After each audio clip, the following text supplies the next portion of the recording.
The closet door. Every night before sleeping, Noah checked his closet. Not because he believed in monsters, just habit. Closet open, lights on, nothing inside. Normal. Then he closed the door. One night at 2:44 a.m., Noah woke up suddenly. The room was dark, quiet, but something felt wrong. He looked toward the closet. The door was open. Just a little, about 2 inches. His chest tightened. I closed that. He was sure he did. He sat up slowly, staring at the narrow gap. The darkness inside the closet looked deeper than the rest of the room, almost thicker. He grabbed his phone and turned on the flashlight. The beam slid across the closet interior. Clothes, shoes, boxes. Nothing else. He exhaled, probably didn't shut it properly. He stood up and walked over, pushed the door closed. Click, then went back to bed. 5 minutes later, creak. Noah's eyes snapped open. The closet door was open again, wider this time, about 6 inches. His heart started pounding. Okay, that's not funny. He got up again, walked over, shined the flashlight inside. Everything looked normal, but something felt off. The closet seemed deeper, like the back wall had moved slightly farther away. He shook his head. Nope. He shut the door again, harder this time. Click. Then he placed a chair against it. There. Problem solved. He went back to bed. At 3:01 a.m., a loud thump woke him. The chair was lying on the floor. The closet door was wide open, completely open. Darkness filled the inside. But the closet looked much bigger now. The back wall was gone. Just black space, stretching inward. Noah's breathing turned shallow. What the? A sound came from inside. Footsteps. Slow, heavy, walking toward the opening. Noah backed away from the bed. Hello? The footsteps stopped. Something inside the darkness spoke. You checked. The voice sounded like his, exactly like his, but deeper, wet. Noah shook his head. No. You opened the door. Something tall moved closer to the opening, its outline barely visible. Too tall to fit inside the closet.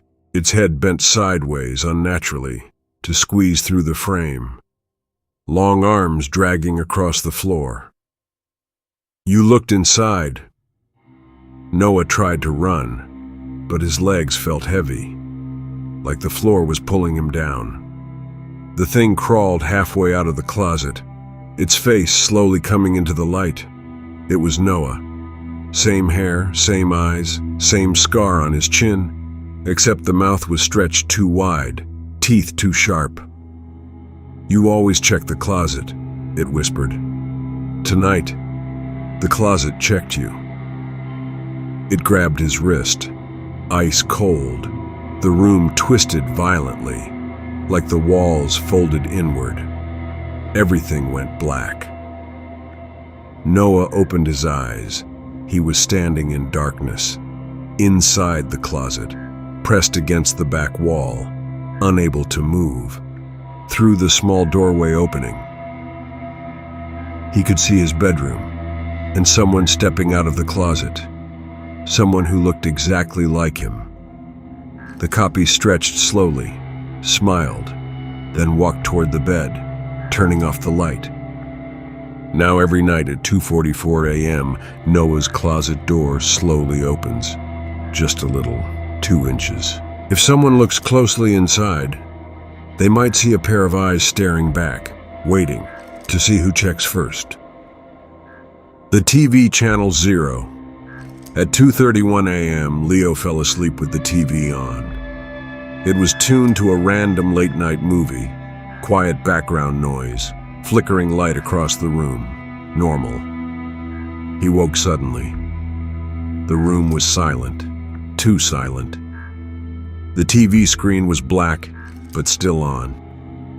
Woke suddenly, room was silent, black TV screen. A faint number appeared in the corner.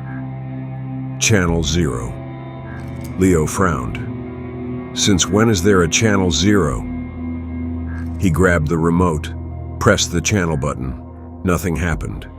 The remote stopped responding. On the screen, static appeared. Soft white noise filled the room. Then the static cleared. Now the TV showed a security camera view of a hallway, narrow, dimly lit. Leo leaned closer. His heart skipped. It looked exactly like the hallway outside his apartment. Same carpet, same light, same door at the end. His door. No way, he whispered. The camera slowly zoomed in toward his apartment door.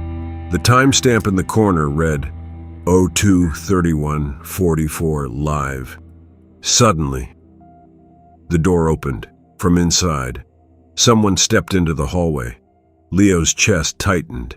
It was him. Same shirt, same messy hair, same face, but the eyes completely black. The copy stepped closer to the hallway camera, looking directly into the lens, then smiled. Leo's real eyes widened. "That's not me." The TV crackled. The copy on the screen spoke. "You turned on the channel." Leo grabbed the remote again, pressed power repeatedly. The TV wouldn't turn off. "You looked outside." The copy started walking down the hallway, toward the camera. "You watched." The camera view shifted suddenly, now showing inside Leo's apartment, from the ceiling corner. Leo froze. The TV now showed him sitting on the couch, watching the screen. Behind him, the apartment door slowly opened. Leo turned around instantly. The door was still closed, locked. He looked back at the TV. On the screen, the copy stepped inside the apartment, walking quietly toward the couch, toward him. Leo's breathing became shallow. No. No. On the screen, the copy stood directly behind him, close enough to touch. The copy leaned toward the camera, whispering. He hasn't noticed yet. Leo spun around. Nothing there. But the TV showed the copy placing its hand on his shoulder. Leo felt it, ice cold. His body went numb. The TV volume increased suddenly. The copy spoke louder now. "You're on the wrong side of the screen." The image glitched violently. The room flickered like a bad signal. Leo felt himself being pulled backward, toward the TV, his body stretching, flattening, like pixels breaking apart. The screen flashed white. Leo opened his eyes. He was inside the TV, behind the glass, unable to move. The apartment looked slightly distorted, like watching through water. Outside, his copy stood in the living room, holding the remote, breathing normally, alive, real. The copy looked at him through the screen, smiled slowly, then pressed a button. The channel changed. Leo disappeared from the display. Static filled the screen again. Now sometimes, late at night around 2:31 a.m., televisions briefly switch to channel 0 by themselves. Most people flip past it quickly, but if someone watches long enough, they might see a living room, a man inside the TV, pounding silently on the glass, trying to warn them before the camera in the hallway reaches their door. The elevator, floor 13, in an old apartment building in Chicago, the elevator had a strange detail. The floor buttons went like this: 1, 2, 3, 11, 12, 14, no 13. Like many buildings, it was skipped. Most residents never thought about it, except one night. Daniel came home from work at 3:07 a.m., exhausted. The lobby was empty. The elevator doors opened immediately. Inside, the lights flickered softly. He stepped in and pressed 12. The doors closed. The elevator began rising. 2, 5, 8, 10. Then it jerked. Hard. The lights went out for a second. When they came back on, the display read 13. Daniel frowned. That's not possible. There was no button for that floor. The elevator slowed, then stopped. Ding. The doors slid open. A dark hallway stretched beyond them. No lights, just faint shadows. Daniel didn't move. Hello? No answer. The elevator didn't close, like it was waiting. Then something strange happened. Another button lit up, but Daniel hadn't touched anything. Dark hallway, no answer. Elevator didn't close, waiting. Another button lit up. Daniel hadn't touched anything. 12, then 11, then 10. The elevator panel looked like someone was pressing the buttons from the outside.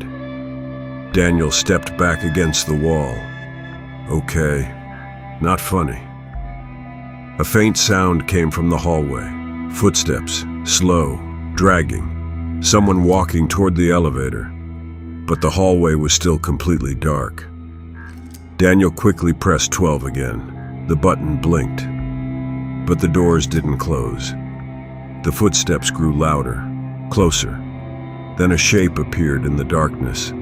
Tall, thin, barely visible. Standing at the end of the hallway, not moving, watching. Daniel hit the door close button repeatedly. Nothing. The shape suddenly moved. Fast, too fast. It rushed down the hallway toward the elevator. Daniel screamed and slammed the panel. The doors finally closed. Just as the thing reached them, the elevator shot upward, faster than normal. The floor display jumped numbers rapidly. 13, 14, 15, 16. Daniel panicked. There is no 16. The elevator suddenly stopped again. Ding. The doors opened. He stepped out slowly. The hallway looked normal. Clean. Quiet. The sign on the wall read, Floor 12. Daniel sighed with relief. That was weird. He walked to his apartment, unlocked the door. Inside, everything looked normal. But something felt wrong, too quiet. He walked into the kitchen and froze. The window showed the city skyline, but it looked different. The buildings were wrong, twisted, dark, no lights anywhere. He slowly turned around. The hallway behind him stretched longer than before, much longer. And at the far end, something stepped into view. The same tall figure from the hallway on floor 13. It tilted its head slowly and began walking toward him. Daniel ran back to the elevator, pressed the button. The doors opened instantly. He jumped inside, slammed 12. The doors closed. The elevator moved. After a few seconds, ding, the doors opened again. Daniel stepped out, relieved, back on his normal floor, his normal hallway. He rushed to his apartment door, unlocked it, stepped inside. Everything looked normal again. Lights, furniture, city outside the window. He sighed in relief. Then behind him, a voice whispered softly, "You shouldn't have skipped our floor." Daniel turned around slowly. The tall figure was standing inside his apartment, right behind him, smiling. Residents in that Chicago building say the elevator sometimes stops at floor 13, but only after 3 a.m. And if the doors open, you should never look down the hallway, because something there is waiting for someone to step out